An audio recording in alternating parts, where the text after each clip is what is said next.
Okay, we're on. So hello, good morning everyone. So thank you, Marta. Yes, I'm Julia ARnaud and I work in the University of Ferrara. I am a paleoanthropologist, so today I will present you some of the main methodology that can be used in a paleoanthropological context and prehistorical context.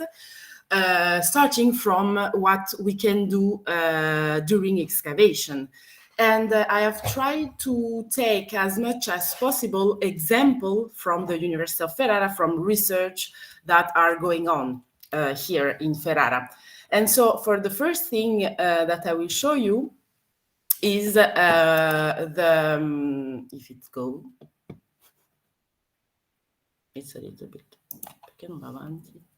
Okay, so the first thing that I will show you is one of our discovery, not what we expected, in the Chatachara Cave. It's a cave that Sara Dafara will present you this afternoon. So I will not go on the explanation of the excavation, of course, and on the context. But several years ago, while we were opening a new area of excavation to see if there were Middle Paleolithic layers in this area, we found a burial, a really recent burial, like medieval burial. And the surprising thing is that I, as a paleoanthropologist, I was not used to work on burial because, as you know, burial are quite recent if we look at all the evolution of human. So a paleoanthropologist doesn't always know how to excavate a burial, because there is several protocol. So I discovered during the excavation of this burial how to deal with the burial. So here we work with bone, of course, and generally in burial the conservation is higher than in all other prehistorical contexts. So we are dealing with quite almost entire skeleton, and in the case of this burial, which we call the individual ARnaud, we work on physical anthropology methodology, the one that we use also in laboratory. So the first step was how to excavate the burial, to register and to fill during the excavation all the information about the burial, what were the bones that were conserved, what was the position of the burial, northeast, north-south, northeast, southwest, etc., etc. All of information that are useful for all the cultural context. And we will see after that in terms of prehistorical context, it's not quite the same. So this burial was excavated, and then all the bones were bring to the University of Ferrara for restoration. So here you can see our collaborator, which was one that helped us to excavate the burial, Chiara Boggio, and the student, Rosa Maria Calandra, who worked on the burial of ARnaud. So the first part was that. So we record the position of the bone, and then we study the bone. We studied the bone, we had all the entire skeleton, and we reconstruct the skeleton manually, stitching the bone one to the other, consolidate the bone one to the other, etc., in order to also have the possibility to conserve all the skeleton for exposition or for future study. So here you have the reconstruction of the individual. As you can see, the skeleton is incomplete, but there is enough bone to study the biological profile of ARnaud. So the second step, when everything were well consolidated and all the bone was individualized, we proceed with the study. So the study that usually and that all physical anthropologists used. So from a skeleton, entire skeleton, we can determine the sex of the individual using some specific bone. We can estimate the age at death of the individual. We can estimate the stature, how height it was. We can infer also some information regarding the diet, and also the health state, if there is pathology, stress during the growth, etc., etc. All this information are used to reconstruct the biological profile of the individual. That said, the study of the individual or the population in the biological perspective. Okay, so from here, and as you can imagine, there is a lot of bone, so we have a lot of information. Okay. From there, of course, everything that we have done from the excavation until the study of the bone everything was made kind of manually. We were studying, we were touching the bone, okay, and which it's good also to see better if there is pathology, etc., etc. We can take measurement, etc. After that, of course, we tried also to reconstruct some missing part. For example, here you can see here the cranium of a genore were not complete because the conservation was not optimal. So we managed to reconstruct the missing part with the symmetry, making symmetry of the actual part that were here in the skeleton. We make some symmetry, and we managed to reconstruct more or less all the skeleton. But how we managed to do it? Because this is another aspect of anthropology, which is more correlated to the virtual anthropology, and this is the topic of this lecture. So how we manage it? So here I talked to you about burial context. So for us, it's kind of mine gold because we have all the skeleton part. Then it's the best thing that we can find. But as I said, it's not always like that. For example, in prehistorical context, correlated to the University of Ferrara, we have here three best example. The one of Isernia La Pineta that you will see next week. Isernia La Pineta is a site that was excavated for more than 40 years of excavation. And in 40 years of excavation, only one human remains were found, which is this teeth, one deciduous tooth belonging to a young individual. 40 years of excavation, but it's better than nothing. Chatachara, dated, that Sarah will explain to you everything, but we are here in Middle Paleolithic context, the start of Middle Paleolithic, and more than 10 years of excavation, we found recently a fragment of a cranium and several teeth, but here, 10 years of excavation. Same thing for Riparoteliente in Musterian context, only a couple of teeth, human teeth, were found. And here we are 55 years of excavation. So you can imagine that in prehistoric context, it's not the same than in more recent context, because, as I said, burial was not always present, because burial are attributed to more modern human and Neanderthal, but in a more recent time. So the question is, how can I have information with this fragmented element? Of course, I can apply the previous methodology that I told you about of physical anthropology, I can, but if I applied only this methodology, I can say, okay, here we are dealing with deciduous teeth. It is worn, so it has been used. So the children could have from 5 to 6 years old. In terms of morphology, it's not, we cannot see particular archaic morphology. It's quite complicated, just macroscopically. So this is what I can say. For Chatachara, what I can say, okay, it's an occipital bone We don't have the foramen magnum area. We have chignon occipital, these particular features attributed to Neanderthal. The bone is quite thick, the dimensions are quite small, and that's all. Same for the teeth. I can attribute the teeth to, like, this is an incisor, this is a molar, this is a canine.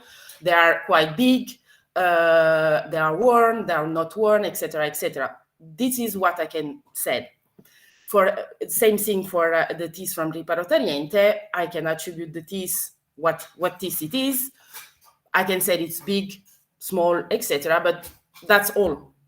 That's why we had generally, and not me, but we in paleoanthropology has to develop more methodology in order to have more information and get more information about the individual, taking into consideration only fragmentary elements. So for that, so yes, the big question is how to reconstruct a past population with fragmented element, isolated element, etc. So that's here, we enter from here to the big world of virtual anthropology. So virtual anthropology here, the definition, which is not my definition, it's a definition that have been made by Weber and Buchstein in 2011 in order to a little bit concentrate all the methodology in one big area. So it has been divided in several, 6 main operational areas. So of course the definition is taken from this site, the virtual anthropology site. The first operation area, of course, they can be mixed. It's not from 1 to 6. You can do in the chronology that you want. So the first one is digitalization, so mapping the physical world. The second one is exposed, so looking further and usually looking inside.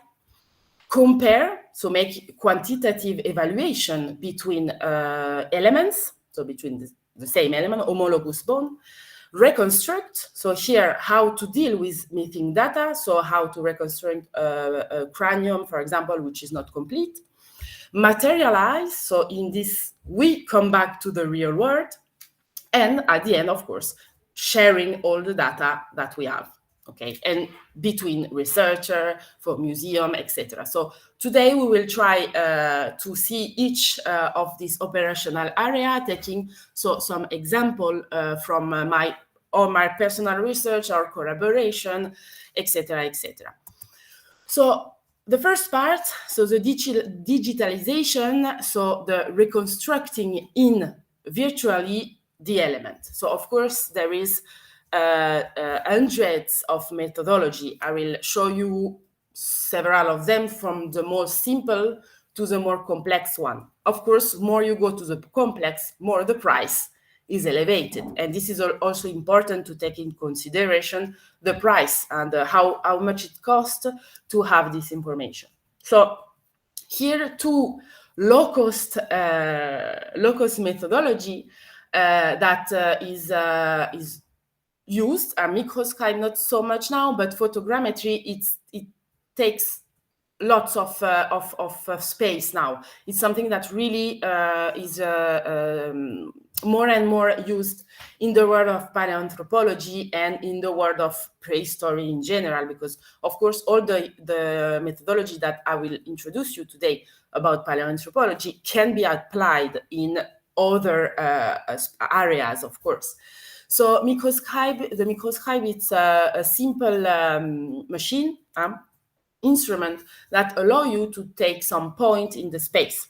So of course these points are not random points. There are points, for example, in the cranium, which are called landmark craniometric point, specific point which has a definition. And this instrument allow you to take the spatial coordinate of this point. So it generates at the end a table with all your points and all their coordinates in the space, X, Y, and Z. So this is good because at the end you can compare the position of each of these points in several individuals. Of course, here you don't have the surface in 3D. You can work only on point. The second methodology is the photogrammetry. Photogrammetry, it's one of the most cheapest way to get 3D model of element, because you only need a camera. You just need to make photo. Of course, photo have to have an important resolution to have the best resolution at the end of your 3D model. So for photogrammetry is used in archaeology in general, because with photogrammetry you can also build 3D model of excavation area, for example. But we use in paleoanthropology the photogrammetry to reconstruct 3D model, virtual model of cranium, of whatever bone that you have in your hand. And the idea of photogrammetry is that you make several photos of your object. For the pictures, it's important that they must have a small area of superimposition. The software, of course, you don't do it manually, and the software align the photo one with the other and manage to reconstruct the 3D model, so the mesh, and after to put on the surface the texture, so the actual color of your bone.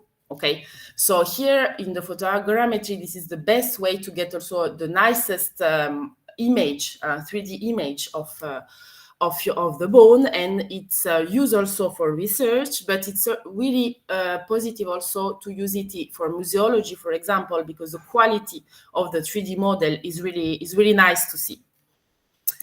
Going on with the methodology and increasing also the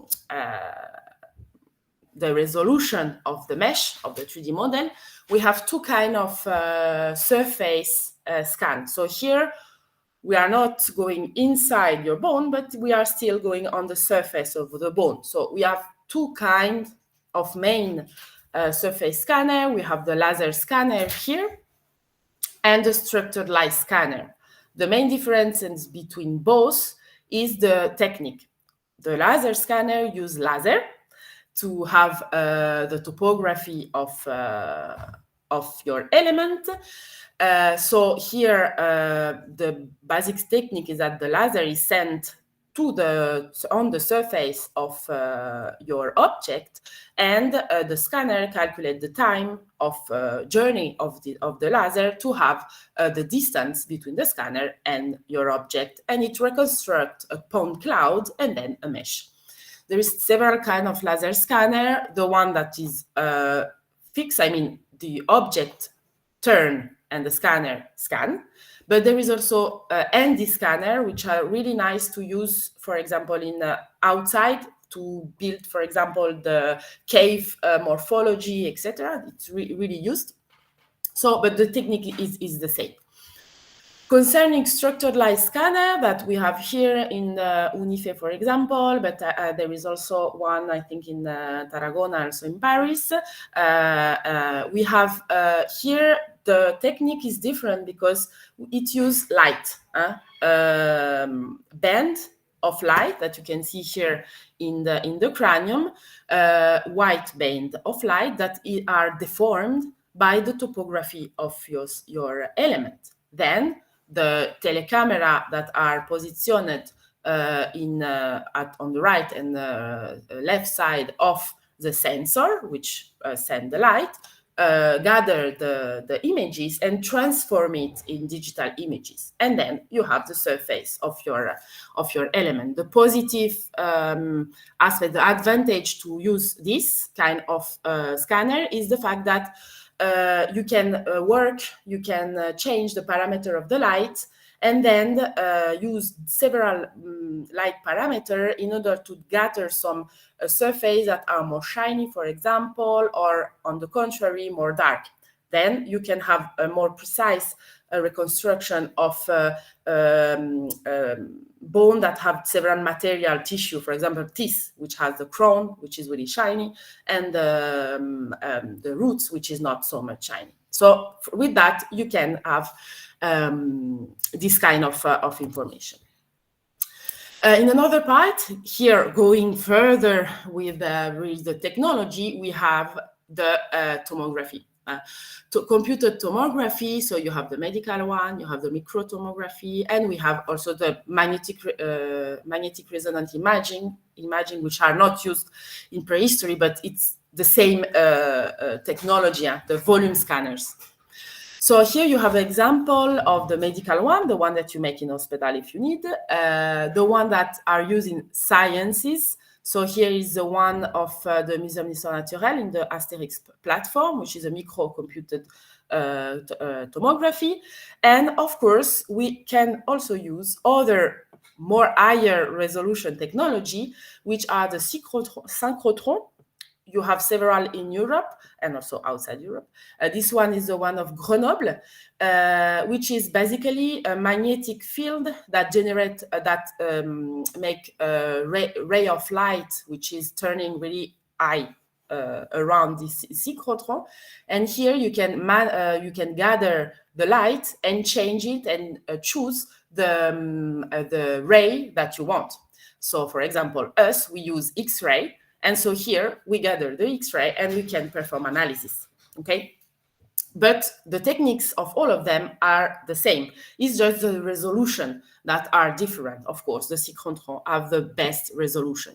And with these techniques, we can have information about volumetric information and so investigate the inside of the bone, which like multiply the research for bones. So with the volumetric scanner, as I said, we can have information about inside because how it works. So volumetric scanner, so tomography works like the technique is like a radiography. If you went to the dentist once, if you had to make a panoramic radiograph of your maxillary apparatus, you see it is one images which is flattened, the proportion are not so good, but the idea of the dentist is to see if you have problem of teeth, not what is the morphology of your mandible, for example. But we need to have actual volumetric data, so we have to have all the information. And the case of volumetric scanners, so microcomputed tomography, is that we perform radiography in a volumetric way. It means that it's kind of the cranium in this case is cut in several images, 2D images, you can see here, that combined one to the other, you can have the reconstruction of the volume. So this is one images, but if I put one image in, all the images together, I have all the volume of my bone, okay? This one image is called a slice. It has a dimension, which is X and Y in pixel. If you combine all the images one to the other, you have a stack of n slice, of n cross-section of your skull in this case. And this will give you the resolution of your images. More you have slice, more the resolution will be high, okay? From these images, which are, as I said, 2D images, we can reconstruct the volume of our bone. How? You can see here that there is several dot color but grayscale, because in function of the density of the element of the bone that the X-ray cross, more the bone is compact, more the color, the gray scale, will be white. You can see here the teeth, the enamel is really white compared to the bone. Then from here, I can differentiate the enamel from the dentine, for example, and the pulp cavity, but I can also separate the cortical bone from the trabecular bone. Okay, so here, imagine what can be the possibility of this technique. And here I make an example of how to do it. So here I have my images. Of course, it's a volume, so I can go in each direction in my compilation of slice, and then see all the detail of my cranium, for example. And what if I want, for example, in this case, to feel the inside of my skull, so the endocast, the part where there is the brain, what I can say, I can virtually feel the part slice by slice manually in order to reconstruct all the inside part of the skull and then have the imprint of the brain. Of course, here I make an example of manual because it's easier for you to see how it is done, but actually there is a way to make it more automatically, of course. But like this, you can see how I feel and how I integrate it in my reconstruction of the endocranium. And here you have the visualization of what I have selected in my stack, okay? And so if I continue, I perform all my cranium, I can have the reconstruction of the brain. I mean, not the brain, but the endocast, the imprint of the brain inside the skull, okay?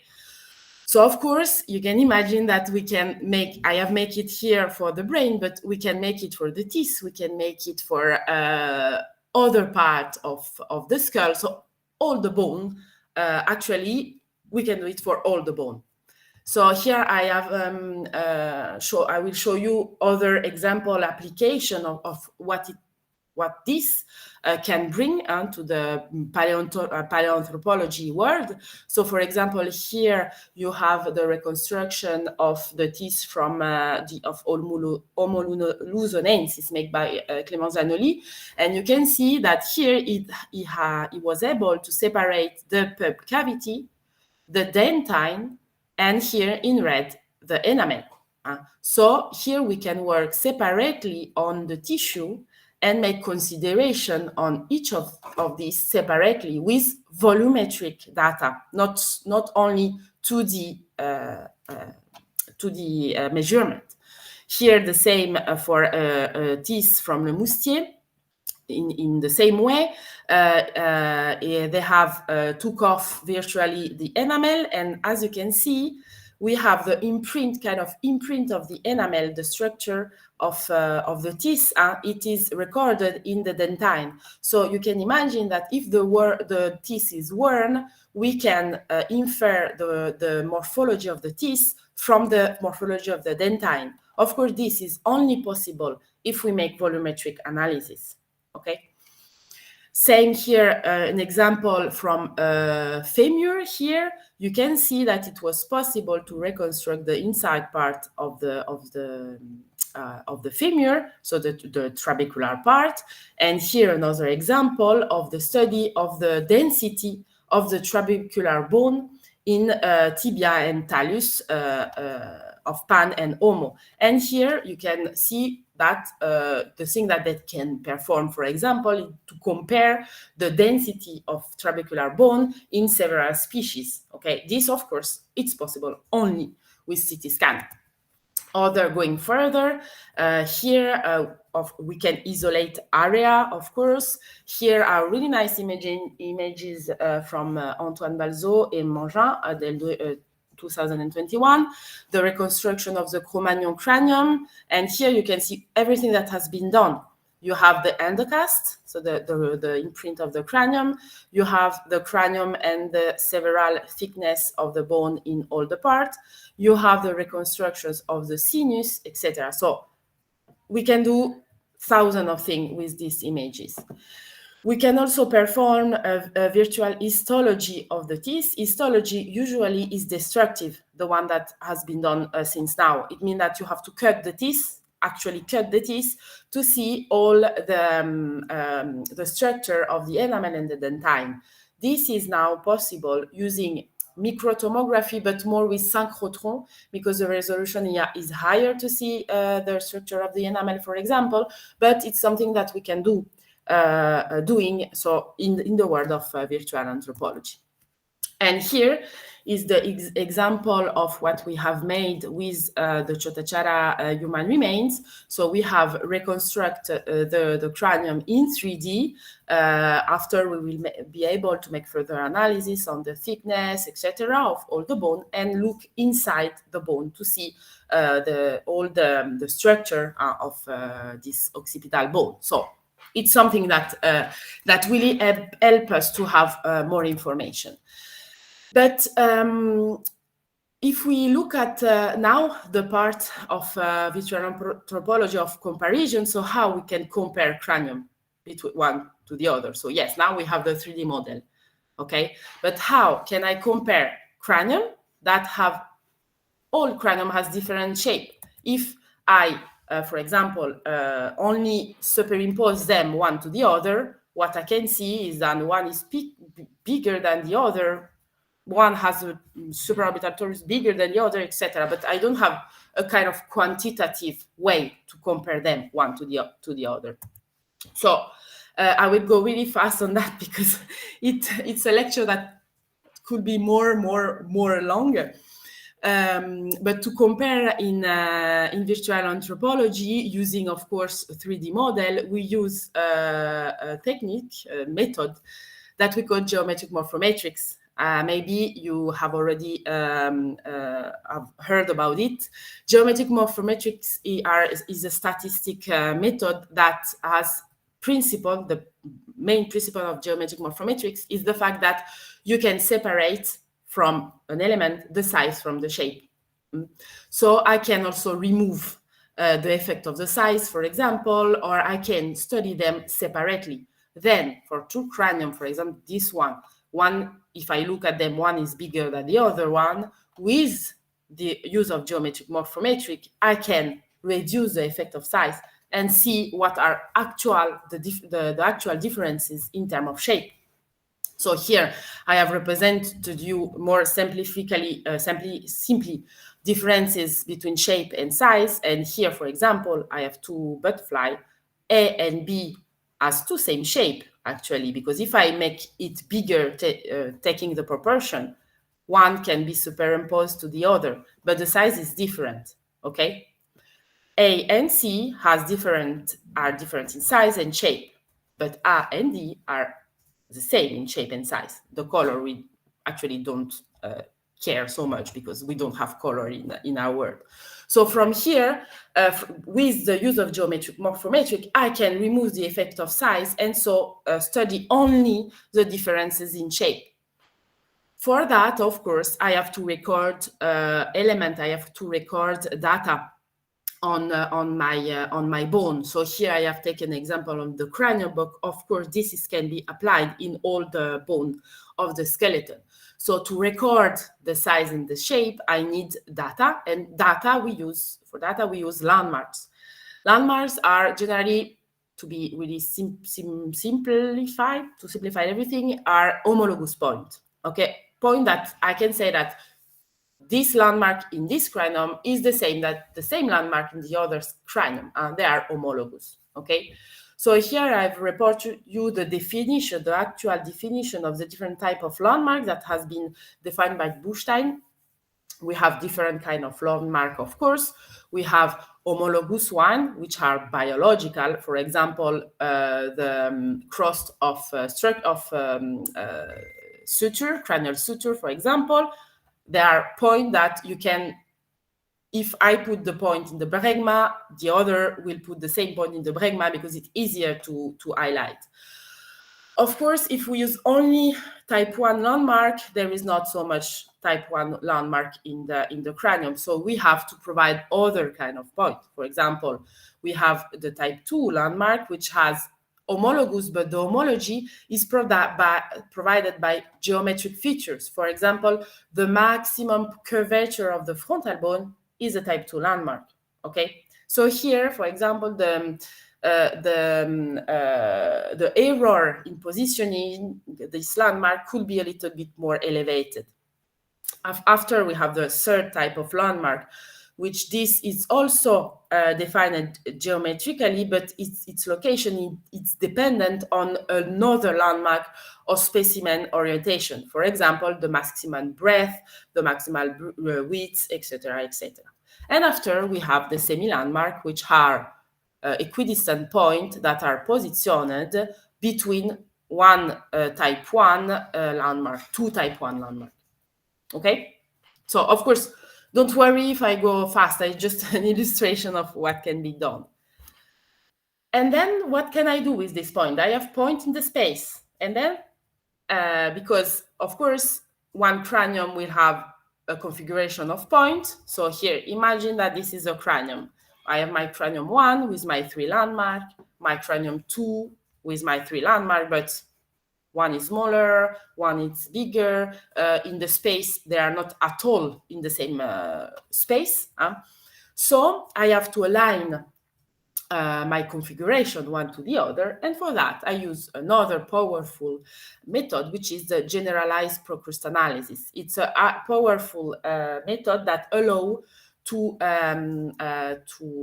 superimpose landmark configuration one to the other, making several steps in order also to reduce the effect of the size.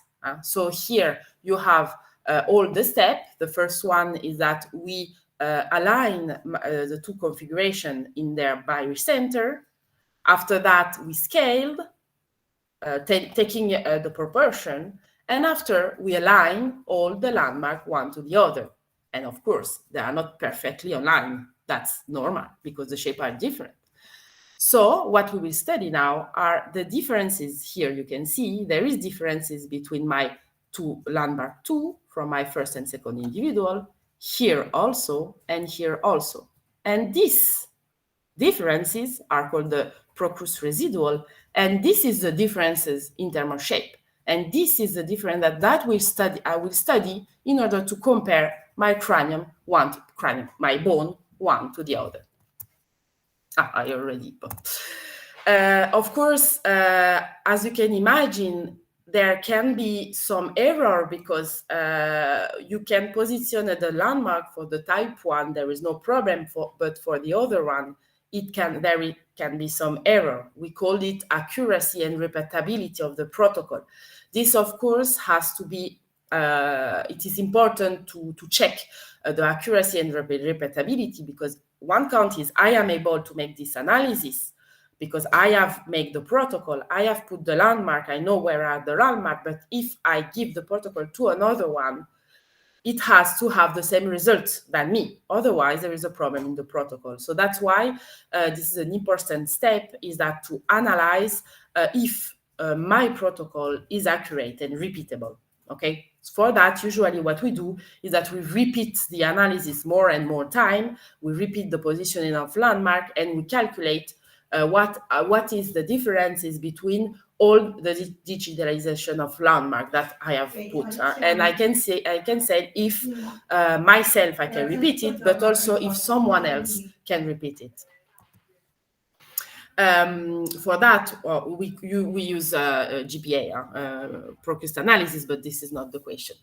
So here I have make for you a kind of small analysis in order to show you how is the protocol in a cranium, for example, from the landmark to the analysis. So here I have recorded point landmark in a cranium, in 15 cranium, if I remember well, male and female. I have taken the data from Aurélien Mounier to reproduce more faster the study. So here you can see the first step of the analysis. So the superimposition of all my cranium, we have male and female. And after that, I have studied the differences, the shape differences between all my cranium. For that, I have applied multivariate analysis. I will not explain you how are the multivariate analysis. Here, in this case, I have used principal component analysis on the procrust residual in order to see the differences between male and female. Of course, the results are not so much good, but this is not the point. So here in my PCR space, so my shape space, I can see what are the deformation in each axis, okay? So here I can see how the cranium are going on the right part of my graphic, the same from the superior and inferior part. So here I can see how the cranium are deformed, going and moving into my space, my shape space. And here, for example, I have the reconstruction of how the deformation of my cranium in this axis, okay? The red part are the ones that are more deformed. So if I go this way, the main differences are in the frontal bone, the orbit, etc., etc. The other part are not changing so much. And you can imagine now the application if I put inside, I don't know, Neanderthal, modern human, etc. How can I see the differences? And moreover, the best thing is to see the differences in terms of shape and quantify these differences. Okay, so looking at possible application, I will go really fast on that. In other parts of the application of what I said on the materialization and the comparison is now how can I reconstruct cranium that are cranium or bone that are not entire. So here, for example, you have an example of a retrodeformation. So how can I have my cranium, how I found it, and how I can retro-deform it in order to have its real shape, how it was when it was alive.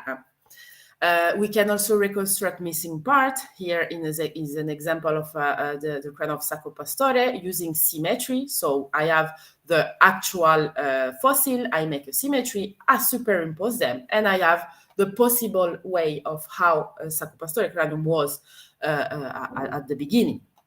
And we can also reconstruct chimeric skull. It means that skull that we didn't find, but using several kind of skulls of species, I can move it all, put it all together in order to reconstruct a species, for example, or to reconstruct the children version of this species, and after reconstruct the appearance of these fossils.